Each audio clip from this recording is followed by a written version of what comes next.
You can be this whomever you want to be. Right. But that's not how what life works. Um, if I just put in words now, I'm still that highly motivated person. Still a lover of people. Now I would say more of a I still like to inspire people. Right. And that's where the religion and the teaching stuff could like inspire people, motivate people, encourage. Also want to look like, and this is more dying to the Bible. What can I leave? Not only my children, anybody. What can they draw from me? What kind of legacy am I gonna leave? I care about that. That means a lot to me. Right. So people, if you could ask, I mean, if you would ask my wife, she'll tell you, like, cause see, I can say what I want to say about myself. You don't give your best. Right. But I do other people see you. Most definitely. Yeah. I plan to still be the same. I just want to grow more with the witnessing, and I want to grow more with, leaving an inheritance and leaving everybody I come in contact in a better place, offering that help, So right. That's kind of my life, man. Going to work, go to church, go home. Yeah, I travel and try to do things, but I don't let ways of the world. I'm not really into it like that. Like some people, like you may think I'm boring. Like, I'm not really into Instagram and social media. Right. You remember I told you YouTube, I get on, I cut it off. I get on a little bit. But wait a minute, it's taking way too much of my time. I'm sucked up in games. I play dominoes and spades, but then I'm like, you know what? I do need to take time off. This is too much.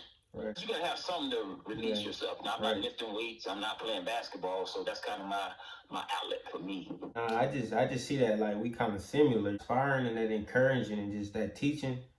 Like I do have my own life, but you know what I'm saying. I know those are some traits that were passed down to me because I feel like those are just my natural traits.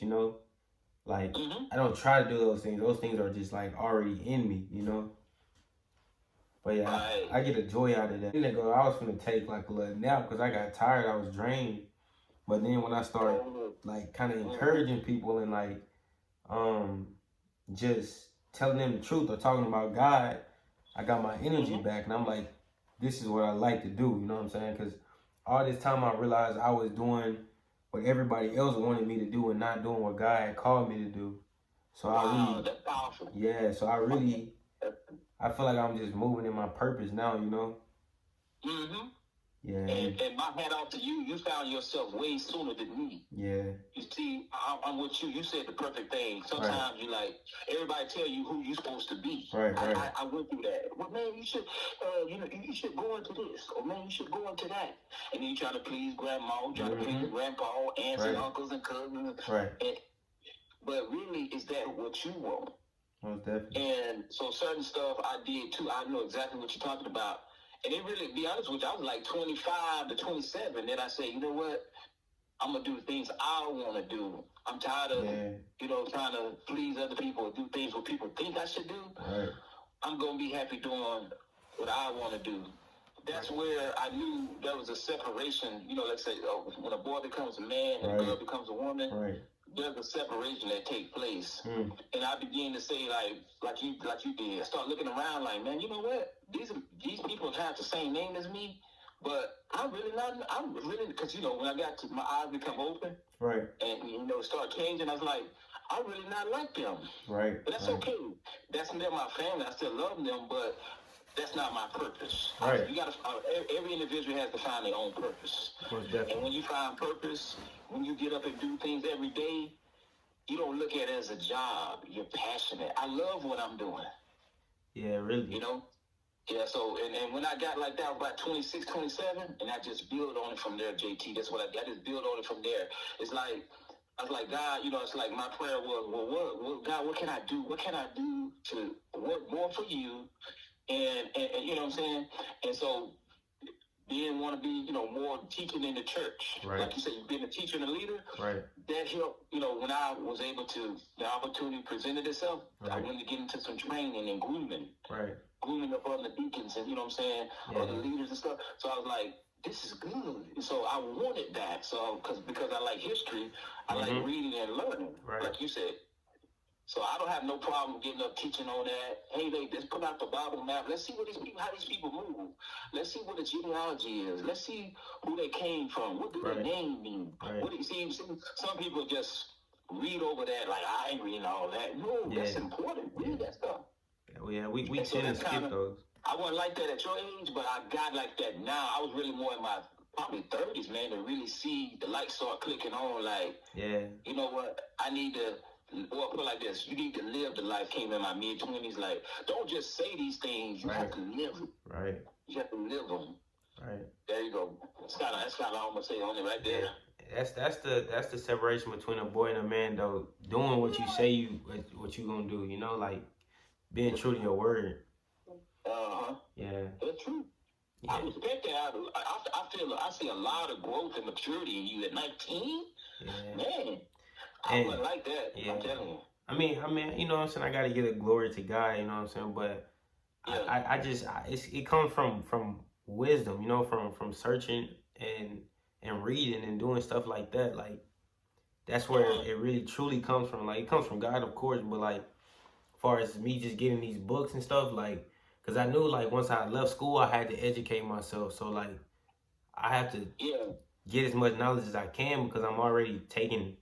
And it's not even a loss, but in this world, it's a loss because I'm not going to school. And they want us to go to school. So it's not really a loss in my eyes. But maybe as far as family or anything, it might be a loss. But in me, I feel like I'm walking in my purpose and I'm doing what I'm supposed to be doing, you know, which is just God's will, you know.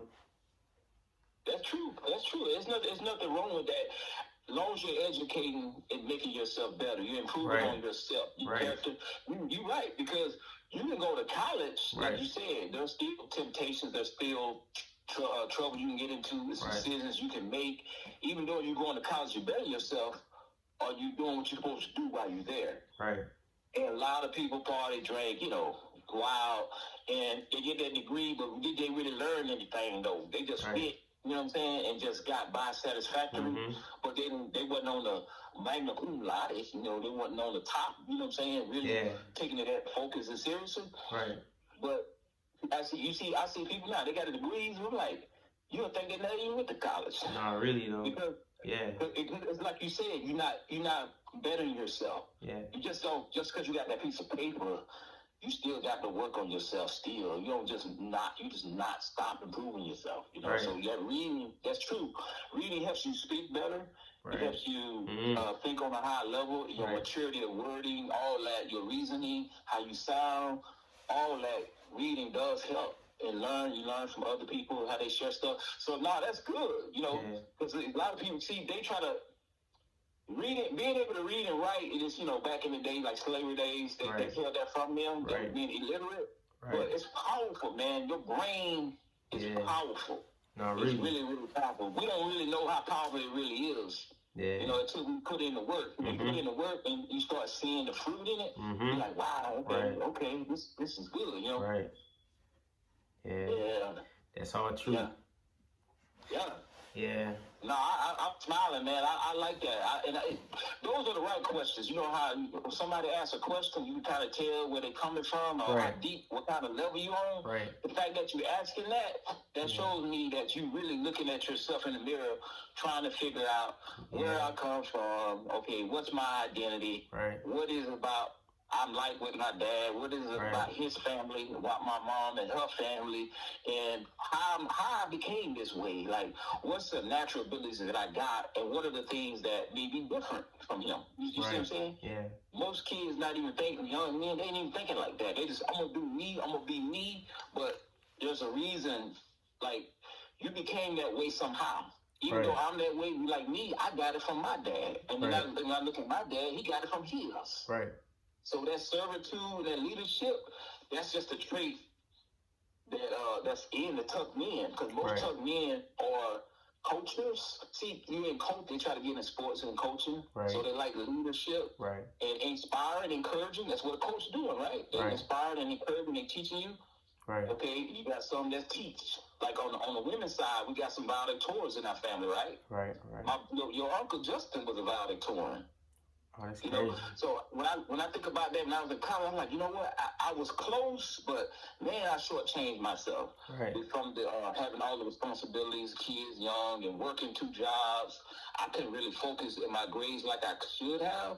But I had some semesters where I was right there. You know, 3.9. You know, I did good. I just didn't get top of the class like you know others. Right. But it's in there. It's in you. It's in you. That comes from, like you said, that's a trait that our women and men in our family, you know, been teachers and all that too. So and what you call it, like in the Hall of Fame, some like in college, you know, black college and stuff. You got halls, they don't pass on, but they've been in there. Right. And they did the same thing, helping girls with praise bands. They help girls get involved with different